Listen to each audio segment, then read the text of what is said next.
new from At the Gates, the Fever Mask as my pick of the day today. I am back. It's Tuesday, February 24th, 2026. I am Peaches, back from Salt Lake City. What an awesome show. Bad Omens, Beartooth, and President live at the Delta Center this past Sunday. Glad I got to run into many different listeners out there. I didn't want to rush. I knew the pop-up store was going to open at noon. I didn't want to show up way early just to stand in line, buy some overpriced merch, and then have nothing to do in Salt Lake City from like 12:31 to all of a sudden, 5 p.m. when we could check into the Airbnb. So we got to Salt Lake City around 2, pulled up outside the pop-up store, saw the line wrap around the entire block and said, screw that, We went to Trader Joe's instead.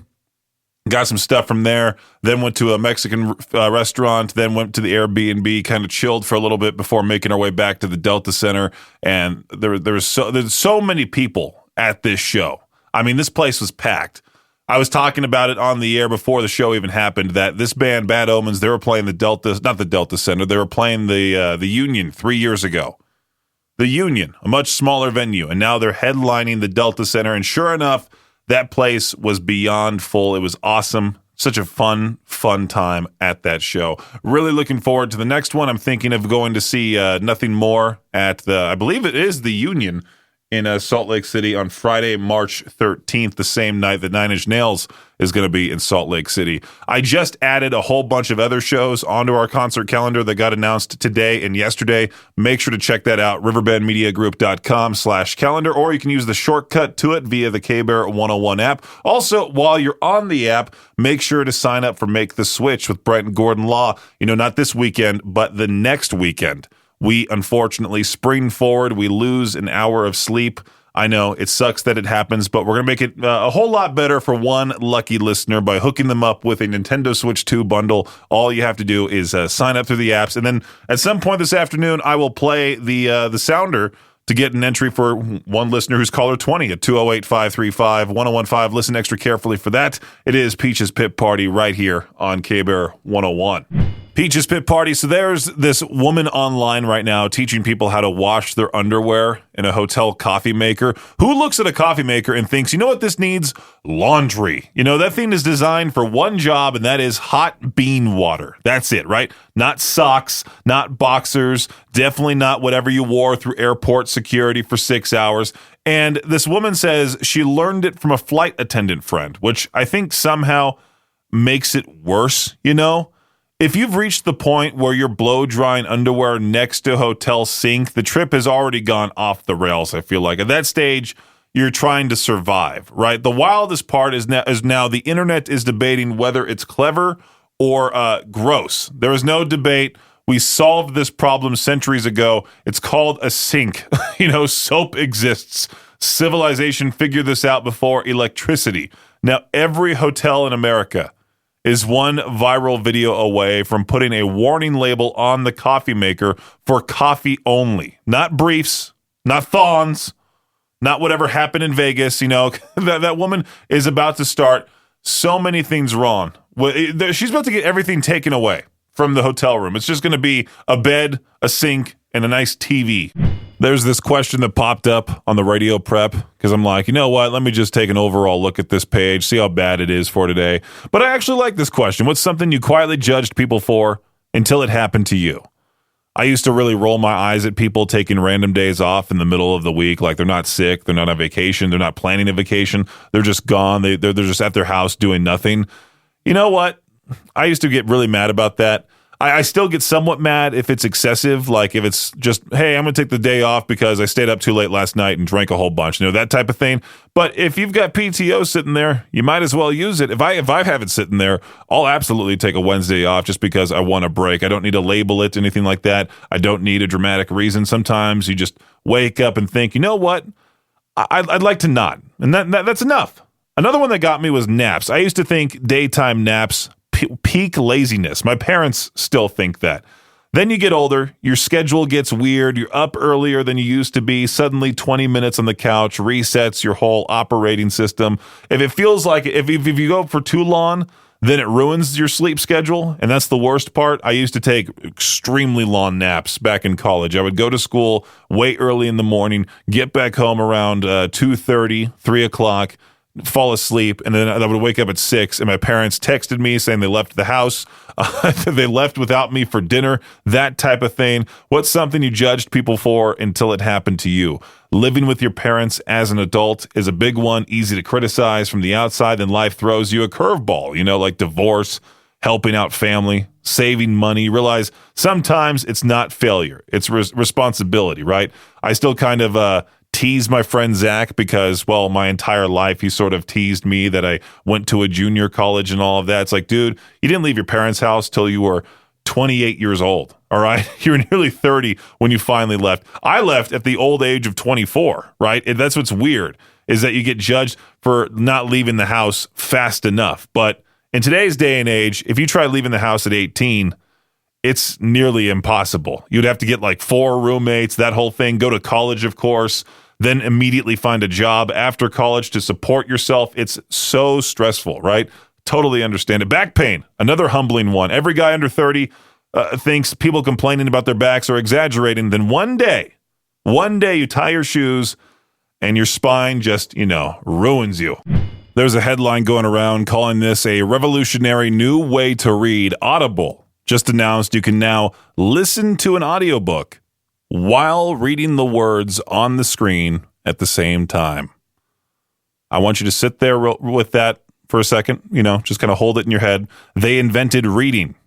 Again, apparently the breakthrough innovation of 2026 is the book talks and the words move while you look at them. Audible is calling it Read and Listen, where the text highlights in real time while the narrator reads aloud. So basically, 3rd grade. This is being marketed like scientists split the atom. You no longer have to choose between listening and reading.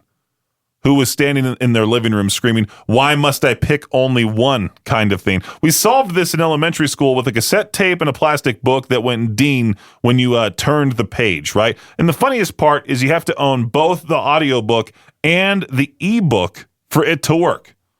So the revolution is buying the same book twice. All right? What a dumb thing. All right. Anyway, Black Label Society right here with Name and Blood on Peach's Pit Party. It looks like the Tush Push will get another season in the NFL. The co-chair of the league's competition committee, Rich McKay, said he hasn't heard any rumblings from teams that they want to attempt to ban it after the Green Bay Packers tried to get it shut down last year. The play has largely been used by the Philadelphia Eagles and the Buffalo Bills, but other teams like the Pittsburgh Steelers and the Super Bowl champions Seattle Seahawks started experimenting with it last season. The San Francisco 49ers are still coming to terms with their upcoming 2026 schedule, which will put them at a serious disadvantage. The Niners will play in Mexico City and will also have to travel to play a game in Melbourne, Australia. This means they'll travel more than 38,000 miles in a single season, more than any team ever has. The blizzard that socked much of the East Coast also led to a college baseball team suffering a massive beatdown. Miami played a 4-game series against Lafayette over the weekend, and Miami took the first 3 games, and 2 of those games were shortened by the mercy rule, which is when one team holds a 10-run lead after 7 innings. The last game in the series saw Miami leading 22-1 after 7 innings, but Lafayette chose to play on because they had nowhere else to go. Their flights home to Easton, Pennsylvania had been canceled due to the storm, so they played the full 9 innings and lost 30-5. Another one here, back in 2024, former NFL quarterback Terry Bridgewater was the head coach of the Miami Northwestern High School football team. While he had a successful season winning a state championship, Bridgewater also got into some trouble and was suspended for using personal funds to help his players with Uber rides, clothing, food, and rehab. To be clear, Bridgewater, who has a well-known reputation as a great guy, wasn't taking money. He was giving money to members of the team, his team. The state Senate in Florida responded to that mess recently by passing something called the Terry Bridgewater Bill, which allows high school head coaches to use personal funds to help players as long as the money spent is officially reported. While Bridgewater's coaching suspension will expire this summer, he hasn't announced his next career steps. That does it for your Shot Clock Sports Update right here on K-Bear 101. You ever notice how looking for a new job sometimes feel like you're trying to get service at a drive-thru when they're understaffed? You fill out an application, you hit submit, and then nothing. No confirmation, no response, no thanks. We'll get back to you. Just radio silence like you sent a message in a bottle. Or you find a job you're excited about. They want 10 years of experience in software that literally didn't exist 10 years ago. Meanwhile, the posting's like competitive salary, but you have to email them to find out what that actually means. Cool. Don't even get me started on jobs that say urgent hire but require a resume, cover letter, LinkedIn profile, 3 references, a handwritten essay, a notarized letter from your high school guidance counselor before you even get a call. At that point, it's not a job. It's like this initiation ritual, right? That's why it's worth talking about HireEastIdaho.com, especially now that it's been freshly redesigned for people right here in East Idaho. This isn't some national job board that throws a million listings at you, buries the ones that actually matter. This is local companies hiring local people, and everything's right here, right there in one place. You don't have to scroll through listings for jobs in Boise, Seattle, or anywhere else that might as well be another planet when you're trying to work right here. And because it's specifically for East Idaho, Pocatello, Idaho Falls, Rexburg, all of it, you get jobs that actually fit the commute, the lifestyle, and the life you're building here. This week's Hire East Idaho Job of the Week is something pretty cool. A licensed pelvic health physical therapist at Advanced Physical Therapy and Wound Center in Rexburg. This is a full-time outpatient gig with generous pay, competitive benefits package, support for continuing education, and a workplace that actually cares about work-life balance, not just clocking hours. In this role, you'll be helping real people with pelvic health conditions, evaluating, treating, educating, and collaborating with other healthcare pros to deliver patient-centered care. If you're a licensed physical therapist with pelvic health training and you care about making a difference, this could be exactly the opportunity you've been searching for. And the best part, HireEastIdaho.com is always free for job seekers. New listings are added all the time. Everything is tailored right here for people in our region. So if you're tired of scrolling through generic job sites, filling out form after form, or hoping someone actually gets back to you, go to the newly redesigned HireEastIdaho.com. Find something local, find something real, find something that feels like it's meant for you. Hire East Idaho, connecting people with opportunity. It is Peach's Pit Party. Now we move on to some 3 Days Grace. May Day on K-Bear 101. I finally got my interview up with Dagan Wood from Deathcore Specialists. And yeah, I'll be honest, this isn't some celebrity screaming into a microphone or a band announcing a world tour. But if you're into heavy music, even a little bit, this is actually a really cool conversation, even though I feel like I'm patting my own self on the back, because instead of talking to a musician for the 1,000th time about what inspired the album, I talked to someone who's basically helping shape how people discover heavy music online. This guy runs a page with almost 200,000 followers by himself, just promoting bands he genuinely believes in. No team, no label backing, just one dude who started it because he loved deathcore growing up, wanted smaller bands to get noticed. We got into stuff metal fans argue about constantly, like the difference between death metal and deathcore, why gatekeeping is still a thing online, why fans can be the nicest people at shows, but absolute savages on the internet. He also talks about how social media actually works behind the scenes a little bit, like people assuming pages make tons of money, when in reality a viral post barely pays anything, and why bands still rely more on merch than streams to survive. That whole thing, that part alone is eye-opening if you've ever wondered how your favorite heavy bands actually make a living. And honestly, one of my favorite parts is hearing how he decides whether a small band is worth promoting because he's getting hit up by dozens of bands every single week trying to break through.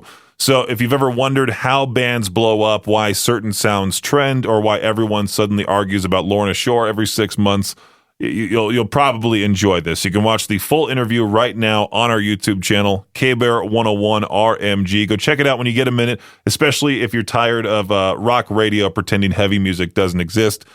KBear 101 RMG on YouTube. Quick thing I want to throw out there, and yeah, this actually does matter quite a lot. There's an event coming up called the Frosty Footsteps 5K on Saturday, March 14th, down at the Snake River Landing waterfront. And before you immediately think, oh, cool, a run, you don't have to be some marathon guy or own expensive running shoes to be a part of this. This is really about stepping outside for a few hours and helping people right here in the area, specifically Idaho Falls, who are going through a rough stretch. Every dollar raised goes straight to the Idaho Falls Rescue Mission, helping fund shelters, meals, and programs for people trying to get back on their feet. No middleman, no weird fine print, just local people helping local people. And honestly, volunteering for something like this is one of the easiest wins you'll ever get. You show up, help out, be a part of something positive, actually see where your time goes instead of just scrolling past another problem online. You can walk it, help run the event, volunteer, even just show up and support the people who are doing it. If you've been saying you want to get more involved around here, this is a solid place to start. All the info is at walkinthecold.com. That's walkinthecold.com. Please, again, the Frosty Footsteps 5K happening Saturday, March 14th. It's Peach's Pit Party, playing some Architects now. Broken Mirror on K-Bear 101. Peach's Pit Party right here on K-Bear 101. Daylight saving time is coming back, which means this weekend, not this weekend. I keep saying this weekend. It's not this weekend. It's the weekend after that one. That weekend, we all participate in America's favorite tradition, collectively being tired for absolutely no reason. Nobody likes this. Nobody wakes up excited like, yes, please take an hour of my life. You know, Monday morning hits and suddenly everyone at work is moving slower, conversations are shorter, people are more moody, coffee sales, they triple. The worst part is your body doesn't adjust right away. You're wide awake at midnight, then your alarm goes off and it feels horrible. So we figured if we're all going to suffer together, we might as well make it worth something. We here at K-Bear and Brent Gordon Law are giving away a Nintendo Switch 2 bundle, which honestly might be the only acceptable compensation for losing sleep. You got to listen for the Mario Sounder right here on K-Bear 101. When you hear it, be caller 20 at 208-535-1015, and you're in the drawing. Simple as that. If you want better odds, you can grab bonus entries through the station apps, K-Bear, Alton, Cannonball. Sign up once on each app for a maximum of 3 entries in the drawing. We can't stop the clock from changing, but at least somebody's getting a brand new Nintendo Switch 2 bundle out of the deal. Sounds pretty awesome. You can keep stacking the entries with the Mario Sounder. If you're caller 20 like 15 times in a row for the next 2 weeks, boom, all those entries are yours. But for the apps, you can only sign up once per app. Make sure to do so. Again, thanks to Brent Gordon Law for helping us make the switch once again. Let's play some Architects. Here's Curse on K-Bear 101. I don't necessarily want to rub it in, but Sunday night at the Delta Center was absolutely insane. Bad Omens, Beartooth, and President Place was completely packed.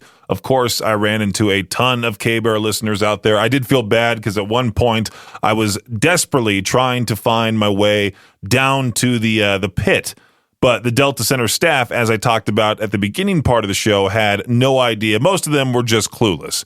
And so as I was running around with Aubrey trying to make sure she was behind me because the place was absolutely full, I heard a few people say, oh, hi, Peaches, and I completely just walked past them. I felt bad, but just know I heard you. I apologize. I was just so frustrated by that venue, not knowing where we needed to go. But yeah, the place was packed. Such a fun show. It felt like most of the people here in the area made the trip down. If you missed it, don't start doing that thing where you say, oh man, I never hear about shows until they're already over, because there are so many concerts coming through the area right now. It's honestly ridiculous. All right. I talk about the concert calendar all the time. All right. If you're purposely ignoring me, then, well, I can't do anything to help you out. Sorry. But just over the next few weeks alone, Bad Flowers rolling through, Volumes coming back, Filters hitting the Revolution Concert House, Black Label Society's on the way. March 13th alone is stacked with Nine Inch Nails, Nothing More, and Hawthorne Heights all on the same night, depending on what kind of mood you're in.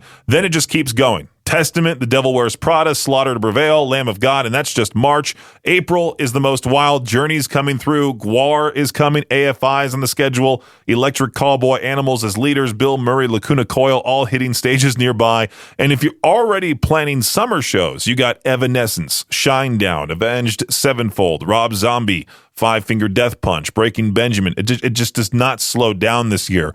So instead of trying to remember dates or hearing about shows after your friends already went to the show, just go check the concert calendar. We've got everything in one place, riverbendmediagroup.com/calendar. Bookmark it, scroll through it, plan your next road trip now instead of regretting it Monday morning at work. Everybody went to the show and you're just stuck.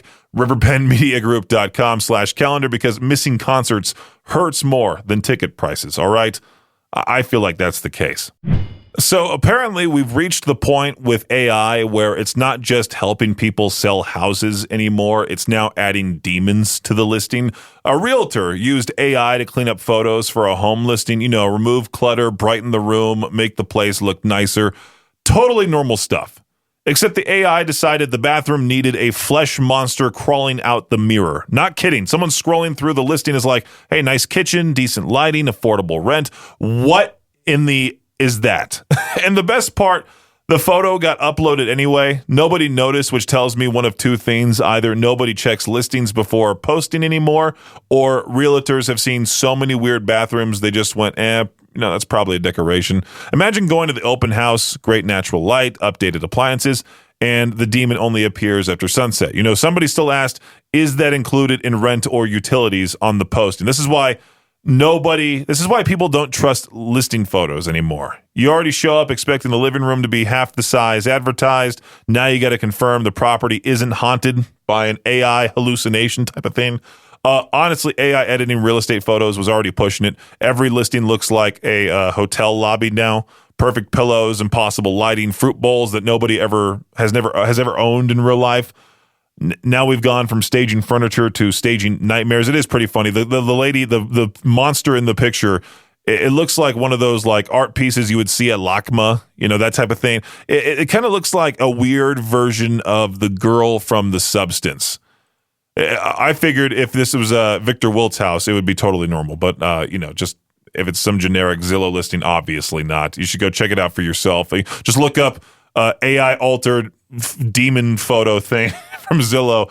The articles just popped up on my feed. Figured I would talk about it. Let's do some turnstile. Look out for me on K-Bear 101.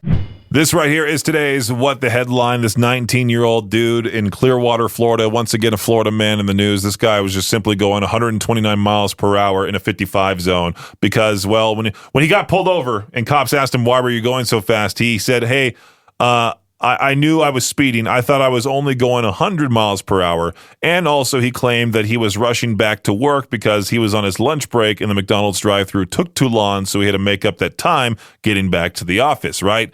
Well, I don't think many employees actually care all that much. I don't think many bosses really care all that much. As long as you get back within a reasonable time, as long as you don't take like a 2-hour long lunch break, I think you're okay. People understand that lunchtime is the same for most people out there. Unless you're like working early like Victor and Josh doing the morning show and your lunchtime is at like 11 a.m., most people are on lunch at like noon 30, 1 p.m., right? So everyone's going to be in the drive-thru at the same time. I've done that thing before many times, many times, where I've gone to a place, saw the drive-thru was extremely long, waited, got my food, barely have any time to eat after getting my food, so I start doing that thing where I kind of push my way through traffic, battle through traffic, yell at people in my own car, telling them to get out of the way just because the drive-thru is long. Be patient while driving. Don't break the law, obviously. That is today's What the Headline right here on K-Bear 101. So once again, this is apparently breaking news when a library book was returned so many years after it was due. This time it's 64, right? It immediately raises my first question again. Who decided this needed a press release? Some guy found an old Henry Ford biography while going through books he inherited and brought it back to a library in Washington. Now, the original due date was March 17th, 1962. The book has survived like 8 presidencies, the invention of the internet, so a whole bunch of other stuff, right? Everyone's acting like this is some historic moment. The library even posted, great news, it's finally back. Was anyone actually waiting for this? Was there a guy sitting on a bench going any day now? That type of thing. Libraries don't even charge late fees anymore. They got rid of fines in 2022. So there's no dramatic payoff here. Nobody's paying thousands of dollars. Nobody's getting banned. The library didn't tackle him at the door. They basically just said, oh, cool, thanks. Like, that's it. Libraries are probably just happy someone walked in voluntarily. Returning a book after 64 years might actually qualify you for Employee of the Month. The funniest part, the guy says he found another overdue library book and plans to return it after he finishes reading it, which means somewhere there's a librarian thinking we are never seeing that thing again. But seriously, this becoming headline news tells you how slow the news cycles get sometimes, right? Like, why is this such a big deal? Who cares, right? Just return the book. I bet this person probably thought he was like returning a wallet full of cash to somebody. He was feeling all good about himself. Like, I will return this book. I will fulfill what my grandpa didn't do. Like, who cares? Anyway, here's Rob Zombie. I'm a rock and roller. I found this to be a little crazy. This guy just accidentally created what might be the least threatening robot uprising in history. This dude was just messing around trying to control his own robot vacuum with a PlayStation controller, which already tells you we've reached like peak human laziness, right? We're now customizing controllers so we don't have to bend over and press a button on a vacuum. But while he was tinkering, he accidentally gained control of over 6,700 robot vacuums around the world. The system basically just went, oh, cool, you're in. Here's everybody else's too. These weren't just moving around cleaning floors. He could see floor plans, camera feeds, microphones, basically thousands of vacuums suddenly becoming tiny surveillance Roombas, which raises an important question. Why does my vacuum need a microphone? What's it listening for? Dust confessing its crimes? Some engineer somewhere decided, you know what, cleaning devices need the ability to hear you. I really don't know. It's puzzling me. Imagine realizing some random guy could have been watching your vacuum bump into the same chair leg for 45 minutes straight. Think about how insane technology is now. 20 years ago, if your vacuum broke, you hit it with your foot, moved on. Now your vacuum might accidentally join an international robot network because a guy plugged in a PlayStation controller. We officially live in a world where someone could theoretically invade your home through a cleaning appliance. Weird. Thanks for listening to Peach's Pit Party, the podcast. If you enjoyed the show, please share, subscribe, and rate the podcast. Peach's Pit Party is hosted by me, Peaches, aka Brendan Peach, and is a production of Riverbend Media Group. For more information or to contact the show, visit riverbendmediagroup.com. Until next time, Peach out.